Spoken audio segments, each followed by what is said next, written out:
Pour que son fils vive un jour mieux que lui, il est prêt à tout, y compris à prendre le risque d'une traversée de la Méditerranée vers l'Europe. Je cherche un meilleur avenir pour ma famille, au fait, pour avoir au moins, comment on appelle là, un avenir radieux pour l'enfant. Étant ici, c'est pas évident. C'est pas évident. Ici, c'est la Tunisie, où Inao est employé dans une boulangerie. Il doit travailler plus que ses collègues tunisiens pour un salaire très bas. Rien à voir avec les promesses qui l'avaient poussé à quitter la Côte d'Ivoire avec sa famille. Même cruelle désillusion pour Prista, venue en Tunisie en 2014 pour poursuivre ses études. Elle s'est retrouvée femme de ménage et a découvert le racisme.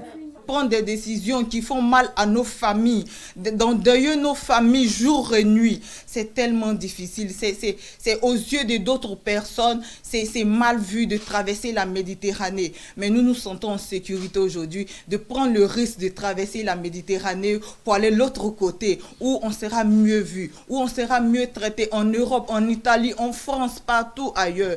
La Tunisie, c'est trop difficile.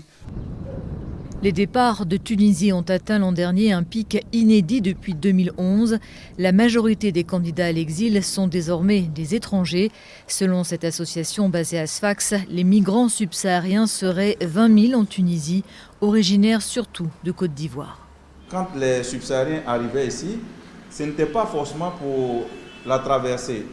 Il y a beaucoup qui venaient en Tunisie pour travailler.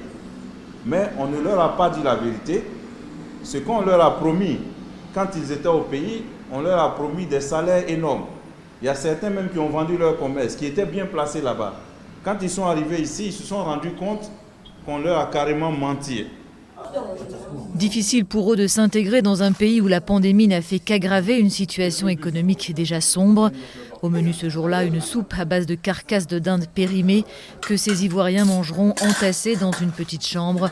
Alors partir, oui, à tout prix, malgré le danger. En 2 mois, une série de naufrages au large de Sfax, principal point de départ selon l'ONU, ont fait une centaine de morts, des Ivoiriens, des Guinéens et des Burkinabés.